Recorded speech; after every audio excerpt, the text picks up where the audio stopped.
नमक को अगर एक लाइन में डिफाइन करना हो तो दोस्तों आप क्या कहेंगे? व्यूअर्स, आप ये कह सकते हैं मेरे हिसाब से कि नमक किचन का ऑक्सीजन है।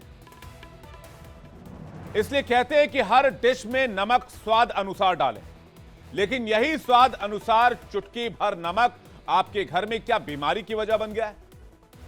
हिंदुस्तान में खाए जाने वाले नमक और रसोई में इस्तेमाल की जाने वाली चीनी पर एक नई रिसर्च रिपोर्ट सामने आई जो काफी चौंकाने वाली है।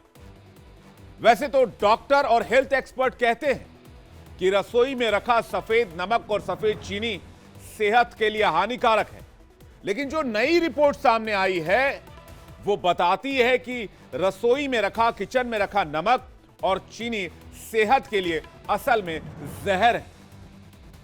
और इसकी बड़ी वजह नमक और चीनी नहीं है, इसकी बड़ी वजह है नमक और चीनी में पाए जाने वाले माइक्रोप्लास्टिक। अब आप हैरान होंगे इस बात को सुन के कि भाई नमक में प्लास्टिक कैसे हो सकता है? आपके भी सफेद नमक में हो सकता है प्लास्टिक हो। कहीं आप सफेद शक्कर की आड़ में सफेद प्लास्टिक तो नहीं खा रहे। इसलिए आपको अपने घर में रखे चीनी और नमक के डिब्बों की जांच करनी बहुत जरूरी है। यह खबर केवल आपके लिए नहीं है, यह खबर आपके परिवार के लिए, आपके बच्चों के लिए, आपके फ्रेंड्स के लिए, दोस्तों के लिए, हर किसी के लिए जरूरी है। इसलिए इसे देखिए भी और इसे शेयर भी कीजिए उन लोगों के साथ जिनकी आप चिंता करते हैं। अगले 10 मिनट तक आपको टीवी स्क्रीन से हटना नहीं, क्योंकि कहा जाता है health is wealth. Toxics link नाम के पर्यावरण अनुसंधान संगठन ने microplastics in salt and sugar नाम की एक स्टडी पेश की है।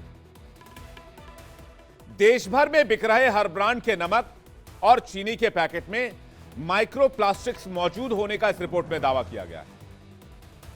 यह ब्रांड चाहे बड़ा हो या छोटा हो, चाहे पैक किया गया नमक हो या बिना पैक किया गया नमक हो, सभी तरह के नमक में माइक्रोप्लास्टिक्स पाए जाने का दावा किया गया है।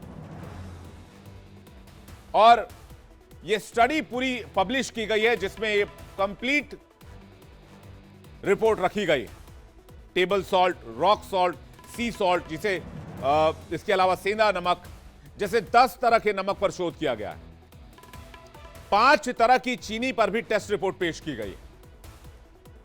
Microplastics in salt and sugar की रिपोर्ट में दावा है कि जो नमक और चीनी हम रोज इस्तेमाल करते हैं, रोज खाते हैं, उनमें सभी नमूनों में अलग अलग माइक्रोप्लास्टिक्स शामिल थे और उसी नमक और चीनी के जरिए वो माइक्रोप्लास्टिक हमारे शरीर में पहुंच रहे हैं। नमक और चीनी में 4 अलग अलग माइक्रोप्लास्टिक्स पाए जाते हैं। फाइबर, पेलेट्स, फिल्म्स और फ्रेगमेंट्स के तौर पर पाए गए। माइक्रोप्लास्टिक्स का आकार 0.1 मिलीमीटर से 5 मिलीमीटर के बीच पाया गया है। सबसे अधिक माइक्रोप्लास्टिक्स की मात्रा आयोडीन युक्त नमक में पाई गई है, जो मल्टी कलर के पतले फाइबर और फिल्म्स के रूप में थे। आज की तारीख में माइक्रोप्लास्टिक मौजूदा दौर में विश्व के लिए सबसे बड़ी चिंता का सबब है, क्योंकि वह हेल्थ और नेचर यानी कि पर्यावरण दोनों को नुकसान पहुंचा रहे हैं। ये माइक्रोप्लास्टिक्स जो होते हैं, ये खाने के माध्यम से, नमक चीनी के माध्यम से, पानी के माध्यम से और यहां तक कि हवा के जरिए भी मानव शरीर में प्रवेश कर सकते हैं। और हाल के रिसर्च ये बताते हैं कि मानव अंग जैसे फेफड़े, हृदय और यहां तक कि मां के दूध और अजन्मे शिशुओं में भी माइक्रोप्लास्टिक्स पाए गए हैं। अब आप सोचिए इन माइक्रोप्लास्टिक्स का दायरा कितना बड़ा हो गया है। आते हैं नमक वाली बात पर। आपके 1 किलोग्राम के नमक वाले पैकेट में या फिर 1 किलोग्राम की चीनी वाले पैकेट में कितना माइक्रोप्लास्टिक है? आप जब ये जानेंगे तो हैरान रह जाएंगे। 1 किलोग्राम नमक में माइक्रोप्लास्टिक के 90 टुकड़े तक पाए गए हैं। आयोडीन वाले नमक में सबसे अधिक माइक्रोप्लास्टिक पाए जाने का दावा किया गया रिपोर्ट में। आयोडीन वाले नमक में 89.15 टुकड़े पाए गए हैं। ऑर्गेनिक सॉल्ट में 6.7 टुकड़े पाए गए। चीनी के नमूनों में माइक्रोप्लास्टिक्स की मात्रा 11.85 से 68.25 टुकड़े प्रति किलोग्राम तक पाए गए हैं। गैर ऑर्गेनिक चीनी में माइक्रोप्लास्टिक की सबसे अधिक मात्रा पाई गई। आज हम माइक्रोप्लास्टिक्स के जंजाल में फंस चुके हैं और यह हमारे हेल्थ के लिए, हमारी सोसाइटी के लिए, समाज के लिए बहुत बड़ा चैलेंज है। तो आप सोच रहे होंगे माइक्रोप्लास्टिक से खतरा क्यों है और कितना बड़ा है? क्या यह जिंदगी भी ले सकता है? आखिर माइक्रोप्लास्टिक हमारे शरीर में क्या नुकसान पहुंचा रहा है? चलिए मैं आपको बताता हूं। प्लास्टिक से भी खतरनाक माने जाते हैं माइक्रोप्लास्टिक। माइक्रोप्लास्टिक आपकी सेहत पर काफी बुरा प्रभाव छोड़ते हैं।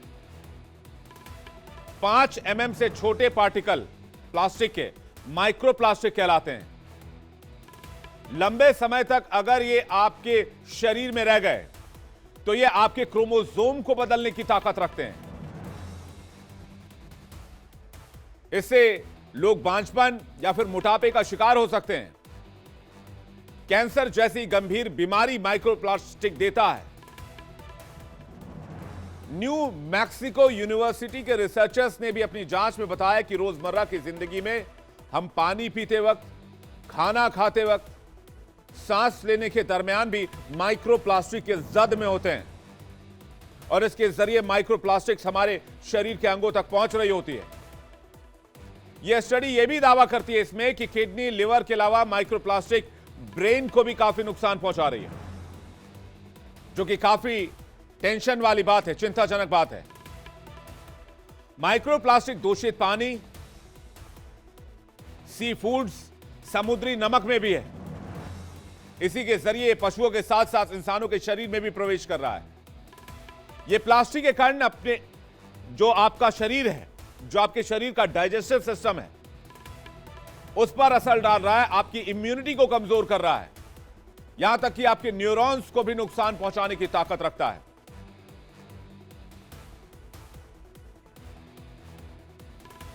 इस पर बातचीत करने के लिए हमारे साथ 2 डॉक्टर हमारे साथ जुड़ रहे हैं। डॉक्टर विभू आनंद हमारे साथ जुड़ रहे हैं माइक्रोप्लास्टिक्स पर बातचीत करने के लिए, और डॉक्टर स्वाति महेश्वरी हमारे साथ जुड़ रही हैं। तो सबसे पहले डॉक्टर स्वाति, मैं आपसे समझना चाहूंगा, माइक्रोप्लास्टिक्स को लेकर जो दावा किया गया कि वो नमक और चीनी में भी मौजूद है, और हम ऐसे किसी खाने की कल्पना नहीं कर सकते जिसमें ना नमक हो ना चीनी हो, या तो नमक होगा या फिर चीनी होगी। तो ये तो बहुत ऐसे सिचुएशन में इंसान फंसा हुआ है जिसके चारों तरफ माइक्रोप्लास्टिक्स का चक्रव्यूह है। बिल्कुल सही कहा आपने, क्योंकि इस वक्त अगर हम देखें तो माइक्रोप्लास्टिक्स जो है वो हम सांस से भी अंदर लेते हैं। जितने भी हम प्रोडक्ट्स यूज करते हैं हमारे त्वचा के द्वारा भी वो शरीर के अंदर जाता है, और यहाँ तक कि खाने पीने की जो चीजें हैं वो भी इस वक्त प्लास्टिक से काफी हद तक लेस है, यानी कि बहुत तादाद में माइक्रोप्लास्टिक्स जो है वो हमारे शरीर के अंदर जा रहा है। अब ये माइक्रोप्लास्टिक जो होता है वो इतना सूक्ष्म होता है, जैसे आपने उसका अभी साइज भी बताया कि ये हमारे बाल से भी 70 गुना छोटा होता है, यानी कि हम इसे अपनी आंखों से नहीं देख सकते हैं। ये एक ऐसा तत्व है जो खाने पानी में हमारी चीजों में है, लेकिन हमें पता नहीं चल रहा है कि वो हमारे खाने में मिला हुआ है।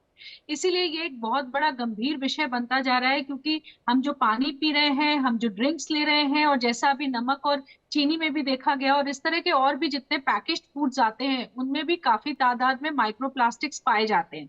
अब ये जो माइक्रोप्लास्टिक्स हैं, ये देखिए वातावरण में अगर रहे तो हजारों साल तक डिके नहीं होते हैं, उसी तरह से हमारे शरीर में भी जब ये पहुंच जाते हैं तो ये हमेशा रहते हैं, ये खत्म नहीं होते हैं। जब तक हम जीवित हैं ये माइक्रोप्लास्टिक भी हमारे शरीर के अंदर है, और अगर ये हमारे शरीर के अंदर हैं जी। तो ये हमें तरह तरह के नुकसान पहुंचाते हैं, क्योंकि ये हमारी कोशिकाओं से भी छोटे हैं, तो ये हमारी कोशिकाओं के अंदर पहुंच जाते हैं और हमारे डीएनए तक को डैमेज करते हैं। कैंसर करने की संभावनाएं इससे रहती हैं, और ये हमारे मस्तिष्क में भी पहुंच करके देखा गया है धीरे धीरे जो डिमेंशिया की तरफ ले जाते हैं, यानी कि जो भूलने की बीमारी होती है उसकी तरफ ये धीरे धीरे ले जाते हैं। वहीं हार्ट अटैक होने की संभावनाएं भी 4 से 5 गुना बढ़ जाती हैं जब माइक्रोप्लास्टिक्स हमारे शरीर में ज्यादा तादाद में होने लग जाते हैं। वही छोटी छोटी बीमारियों की भी अगर बात करें कि पाचन शक्ति अच्छी नहीं होना, त्वचा पे तरह तरह की परेशानियां होना, जी। एलर्जिक रिएक्शंस होना, ये सभी चीजें भी माइक्रोप्लास्टिक की वजह से हो सकती हैं। तो एक बहुत गंभीर विषय है कि माइक्रोप्लास्टिक्स जो है वो हमारे शरीर तक पहुंच रहे हैं, हमारे शरीर में रह रहे हैं, और यहाँ तक कि अब नवजात शिशु में भी माइक्रोप्लास्टिक्स मिल रहे हैं। यानी कि जो गर्भवती महिला है वो जिन चीजों का सेवन कर रही है, उसके शरीर में जिस तरह से माइक्रोप्लास्टिक पहुंच रहा है, वो नवजात शिशु के अंदर भी मिल रहा है। तो एक बहुत बड़ा विषय ये धीरे धीरे बनता जा रहा है कि जो बच्चे हैं, जो नवजात शिशु हैं, उनमें इसका क्या प्रभाव देखा जाएगा। जो माइक्रोप्लास्टिक्स पहले से उनके शरीर में है, तो क्या उससे उनकी लर्निंग कैपेसिटीज पे असर पड़ेगा, क्या स्वाति, उनके इतना ऑर्गन्स गंभीर इतने अच्छे मैटर है डेवलप ये। हो पाएंगे या जी नहीं। स्वाति जी, इतना गंभीर मैटर है, लेकिन बात बहुत कम हो रही है, और मुझे लगता है कि ये बहुत कंसर्न का विषय है। अगर इस मैटर पर हम बात नहीं कर रहे, खुलकर बात नहीं कर रहे हैं, सरकार की ओर से कोई एडवाइजरी या फिर कोई गाइडलाइंस नहीं है। हालांकि सरकार समय समय पर कोशिश करती है कि पॉलीथीन की थैलियों को बैन किया जाए, पॉलीथीन की थैलियों का कम से कम इस्तेमाल हो, लेकिन इंसान सहूलियत की वजह से पॉलीथीन को दिन ब दिन बढ़ावा देता जा रहा है, जो अब इंसानी डीएनए को रप्चर कर रहा है। विभू आनंद है हमारे साथ। विभू आनंद, एक बहुत बड़ी मुसीबत के बीच में ऐसा लगता है इंसान फंसे हैं। जो प्लास्टिक इंसान ने सहूलियत के लिए इस्तेमाल करना शुरू किया था, वही प्लास्टिक इंसान का आज सबसे बड़ा दुश्मन लग रहा है। बिल्कुल, आपकी बात बिल्कुल सही है। और अभी कुछ समय पहले ये भी रिसर्च हुआ था कि प्लास्टिक कप्स वगैरह में या फिर उसमें गर्म चीज़ों को नहीं रखना चाहिए, उससे भी माइक्रोप्लास्टिक जैसे केमिकल्स जो हैं वो थ्रू इनटेक ऑफ टी या कॉफ़ी, उसके थ्रू वो हमारे अंदर प्रवेश करते हैं। ऐसे भी एनवायरनमेंट में काफ़ी माइक्रोप्लास्टिक्स जो लेस देन 5 ppm के साइज़ के होते हैं, वो हमारे एनवायरनमेंट में घूम रहे होते हैं, और वो लंग्स हमारे नाक होते हुए लंग्स में जाते हैं और फेफड़ों में लंग कैंसर जैसे घातक बीमारी को जन्म देते हैं। अब ये जैसे अभी के रिसर्च में सॉल्ट और शुगर में भी माइक्रोप्लास्टिक्स आए हैं, तो ये जब हमारे डाइजेस्टिव सिस्टम में सीधे जाती है, एंटर करती है, और वहाँ इंटेस्टाइन से ये एब्जॉर्ब होके ब्लड में एंटर कर जाती है, और ब्लड में एंटर करके ये ब्लड के सेल्स में जाके एंटर करने के बाद ये हमारे पूरे बॉडी में फैल जाती है माइक्रोप्लास्टिक्स। और ये ईच एंड एवरी सेल में जो हमारा न्यूक्लियस होता है, जिसमें डीएनए प्रेजेंट होता है, उस डीएनए में जाके ये इनकॉर्पोरेट करके उसमें म्यूटेशन करवाती है। और म्यूटेशन होने के वजह से वो कोशिकाएं जो हैं वो ऑन्कोजेनिक वेरिएशन में कन्वर्ट हो जाती है और जी। कॉज कैंसर की कॉज में तब्दील हो जाती है। और ये सारे माइक्रोप्लास्टिक्स जो हैं, जैसा मैम ने बताया, कि ब्रेन में भी जाते हैं, और खासकर Alzheimer disease, dementia, Parkinson's disease जैसे बीमारियों को भी ये रूप लेते हैं। और साथ में हमें ये नहीं भूलना चाहिए, जो आंत के कैंसर वगैरह जो है, गैस्ट्रिक कार्सिनोमा वगैरह है, इंटेस्टाइनल कोलोनिक कैंसर है, ये सारे चीजें भी इन माइक्रोप्लास्टिक के वजह से हो सकते हैं। तो काफी ज्यादा घातक है, और मुझे लगता है इस चीज को लेके रिसर्च को और आगे बढ़ाते हुए सरकार को भी इस चीज के बारे में सोचना चाहिए कि जी। अब किस तरह से, अब क्योंकि आयोडाइज सॉल्ट जो है वो हम लोग ऑलरेडी रिकमेंड कहते हैं कि आयोडाइज सॉल्ट यूज करें, क्योंकि खाएं, बिल्कुल। आयोडीन की कमी ये के लिए। जी। लेकिन अब जिस तरह पता चला है कि आयोडाइज सॉल्ट में सबसे ज्यादा मात्रा ऑफ माइक्रोप्लास्टिक्स पाए गए हैं, तो ये काफी ज्यादा कंसर्न हो चुकी है। क्योंकि हम लोग जो न्यू बॉर्न जब चाइल्ड होते हैं, उनको हम लोग कहते हैं कि आयोडाइज युक्त नमक का सेवन करें। तो यानी कि अब हमारे लिए बहुत ही चैलेंजिंग सिचुएशन हो गया है कि क्या एडवाइस करें, क्योंकि जिस तरह से माइक्रोप्लास्टिक्स की मात्रा पाए गए हैं, ये काफी ज्यादा डेंजरस है हमारे हेल्थ के लिए। प्लास्टिक का इकोसिस्टम तो नहीं कहूंगा, लेकिन प्लास्टिक का प्लास्टिक सिस्टम हम लोगों ने इतना जबरदस्त डेवलप कर दिया है कि मुझे नहीं लगता कि इसे जान छुड़ा पाना इतना आसान है, या फिर ये 10, 20, 30 सालों में भी मुमकिन नजर आता है। मैं अगर बहुत कम समय की बात करूं, फिर मैं डॉक्टर स्वाति आपसे समझना चाहूंगा, ये जो पूरा इकोसिस्टम प्लास्टिक का तैयार हुआ पड़ा है, जो पूरा एक तरह से ढर्रा बन गया है, हमारे जीवन का एक अभिन्न हिस्सा बन गया है, उसको खत्म करना और माइक्रोप्लास्टिक से लड़ने के क्या तरीके हो सकते हैं?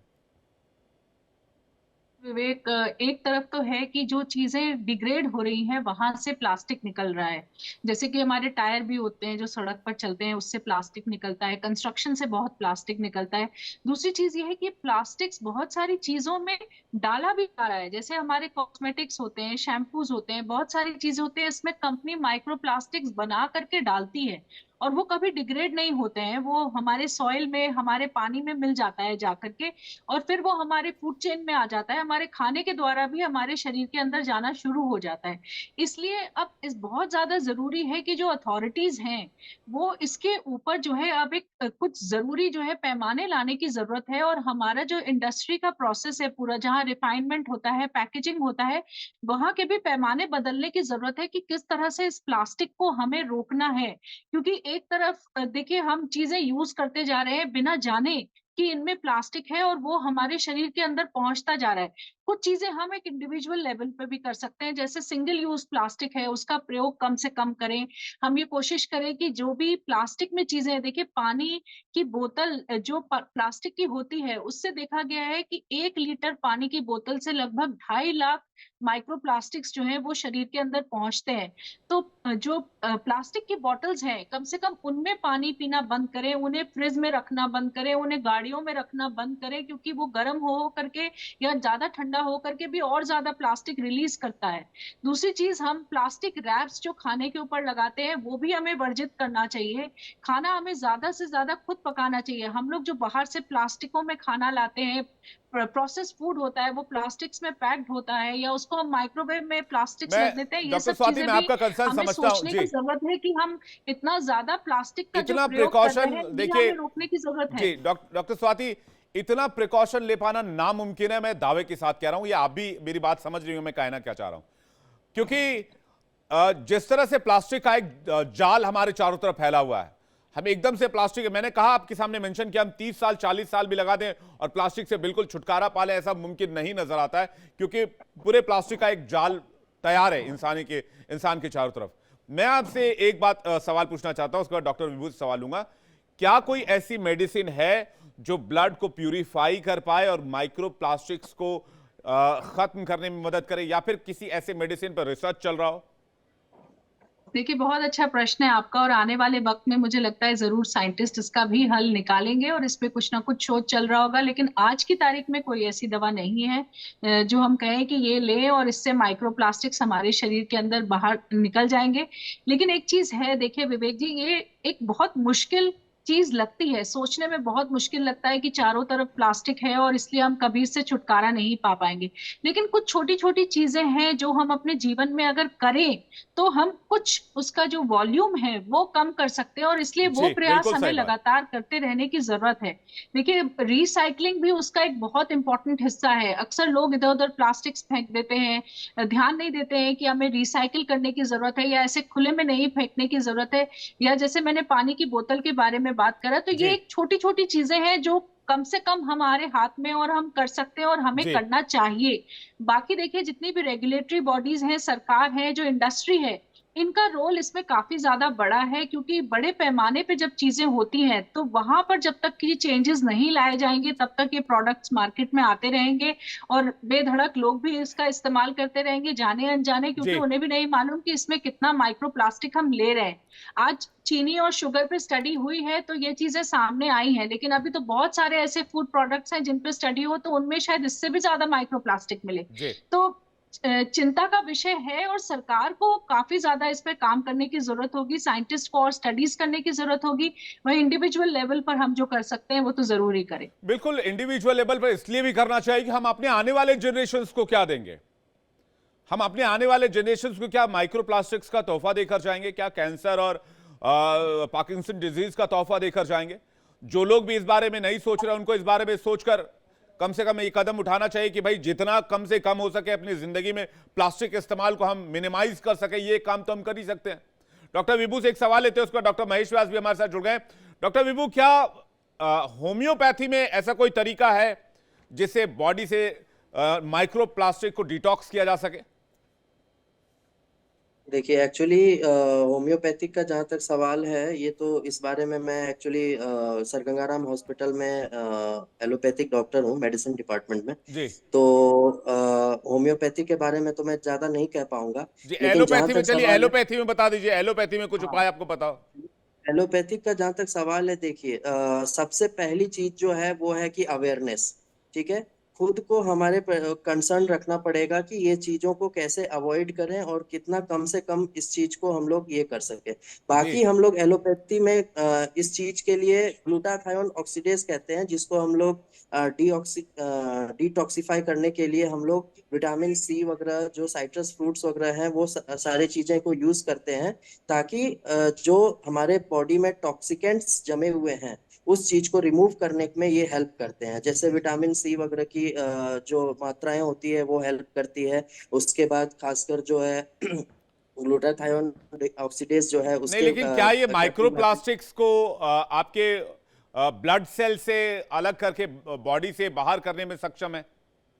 नहीं, अभी तक तो इस बारे में रिसर्च में कोई ऐसे स्पेसिफिक मेडिकेशंस नहीं आए हैं जो इस तरह को रिमूव कर जी। सके। और लेकिन मजेदार हालांकि बात ये मैं डॉक्टर विभू, मजेदार बात मैं यहां पर दर्शकों को बताना चाहूंगा कि कई लोग ग्रीन टी पीते हैं कि इससे बॉडी हाँ। डिटॉक्स होगी, लेकिन ग्रीन टी का जो पाउच होता है जो लोग डिप करके पीते हैं, उस डिप में हजारों लाखों की संख्या में माइक्रोप्लास्टिक होने का माइक्रोप्लास्टिक्स, दावा किया बिल्कुल जा रहा है। तो मतलब आप बिल्कुल। डिटॉक्स कर रहे हैं कि टॉक्सिक कर रहे हैं अपनी बॉडी को? ये बड़ा कमाल का विषय है। मुझे लगता है हमें फ्यूचर में भी इस बारे में रेगुलर शो करना चाहिए और बात करनी चाहिए, और डॉक्टर्स का एक बड़ा पैनल भी रखना चाहिए। फिलहाल आप दोनों ने वक्त निकाला इंडिया डेली के लिए और दर्शकों के लिए, आप दोनों का बहुत बहुत शुक्रिया। लेकिन मेरी दर्शकों से यही अपील है कि इस बात को बहुत सीरियसली और बहुत जरूरी तौर पर घर में उठाने का वक्त आ चुका है। अभी से शुरू कीजिए। क्या किया जा सकता है इसको खत्म करने के लिए? प्लास्टिक को खत्म करना लगभग नामुमकिन है, जैसा कि मैंने आपको अभी बताया, लेकिन इससे बचने के लिए लगातार रिसर्च किए जा रहे हैं। रिसर्च में काफी ज्यादा उम्मीद भी जगी है।